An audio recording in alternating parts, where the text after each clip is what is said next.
Buenas tardes, soy Concepción Torres Vejines del Departamento de Didáctica de la Lengua, la Literatura y Filologías Integradas de la Universidad de Sevilla y voy a presentar una comunicación centrada en un proyecto de cooperación al desarrollo sobre las historias de vida como medio de prevención de los discursos de odio.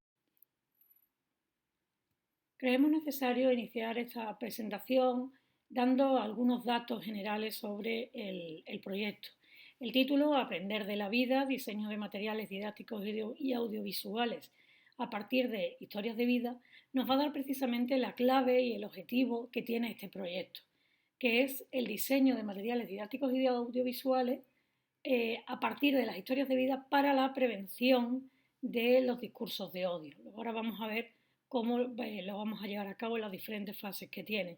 Es un proyecto financiado por la Oficina de Cooperación al Desarrollo de la Universidad de Sevilla en su modalidad de proyectos de aprendizaje-servicio dentro de la convocatoria de este curso 2021-2022 y tiene un ámbito local. La aplicación iría desde el 1 de abril de 2022 hasta el 31 de diciembre de 2022, aunque luego el proyecto va a tener una sostenibilidad en el tiempo.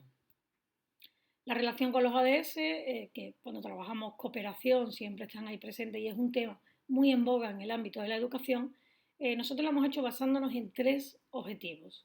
En primer lugar, la educación de calidad, que es el número 4, asegurando el acceso igualitario a todas las personas a todos los niveles de enseñanza, la adquisición de conocimientos teóricos y prácticos para promover el desarrollo sostenible y el ofrecimiento de entornos de aprendizaje seguros, en el que no existan esos discursos de odio y en el que no haya ningún tipo de discriminación hacia nadie, por ninguna razón.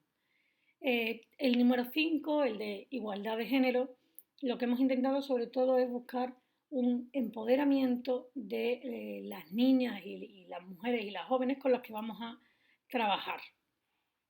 ¿Cómo lo vamos a hacer? Pues poniendo fin a todas esas formas de discriminación, dotando al alumnado de herramientas para hacerlo y para reconocerlo.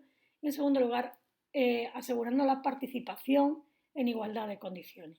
En este sentido, no se ha hecho ningún tipo de discriminación por sexo entre el alumnado participante y a la hora de elegir esas 10 historias de vida se ha intentado mantener esa igualdad de género seleccionando 5 mujeres y 5 hombres jóvenes adultos migrantes. También el número 10, el de reducción de las desigualdades, potenciar y promover la inclusión social, económica y política de todas las personas sin ningún tipo de distinción. Respecto al objetivo y las fases, el objetivo principal, como comentaba al principio, es la prevención de los discursos de odio. ¿Cómo vamos a conseguirlo? Pues tendremos una primera fase que va a ser una recogida de historias de vida a través de entrevistas que se van a realizar a 10 personas, 5 mujeres y 5 hombres jóvenes migrantes, que van a contar sus historias de vida y esas historias de vida se van luego a transformar en esa segunda fase en materiales audiovisuales y didácticos que el objetivo es difundirlo a través de los colegios salesianos como material escolar para trabajar esta prevención de los discursos de odio. En cuanto a los participantes, contamos con 14 PDI de la Universidad de Sevilla, de las facultades de Comunicación, Filología, Filosofía y Educación. Además van a participar 415 alumnos de los grados de Comunicación, de Pedagogía y de Educación, los cuales serán los encargados de diseñar estos materiales y de recoger las historias de vida. Y por último vamos a trabajar con 10 historias, 5 mujeres y 5 hombres mayores de edad de colectivo migrante. En cuanto a la formulación del proyecto, la idea surgió por una conversación con Bosco Global, una ONG salesiana que trabaja como contraparte, que estaban trabajando en el tema de los discursos de odio y nos plantearon esta necesidad. Ellos la recogen y la recogieron sobre todo en un documento, un informe que hay que se llama La pandemia del odio, de 2020, en el que clasificaban todos los discursos de odio que hubo durante o que se estaban produciendo en aquel momento, que se estaban produciendo durante la pandemia. Hicieron un estudio de redes sociales y detectaron que estábamos asistiendo a un aumento de los discursos del odio durante la pandemia y durante el confinamiento.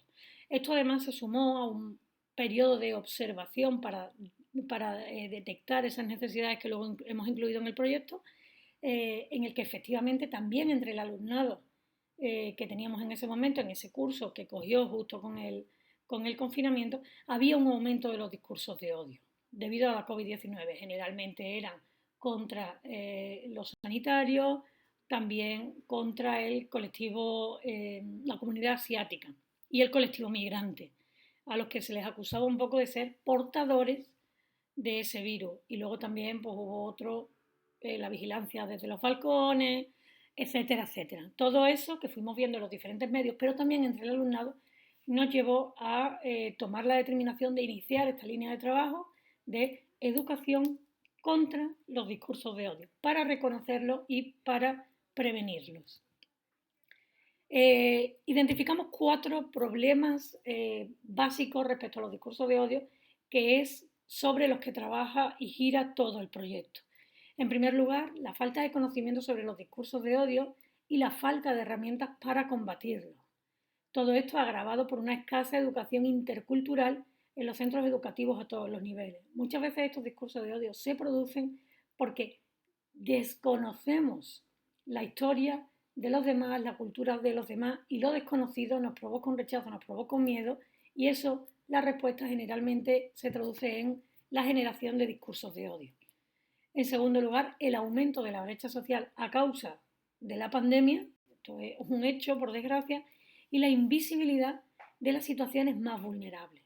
Esta invisibilidad que quedó muy retratada con el confinamiento, porque al final el trabajo de las ONG en muchos casos se tuvo que paralizar y hubo muchos colectivos que se tuvieron que aislar, y esto hizo que aumentase esa brecha social en la que nos encontramos y que todavía se puede ver reflejada y todavía sigue patente en nuestra sociedad.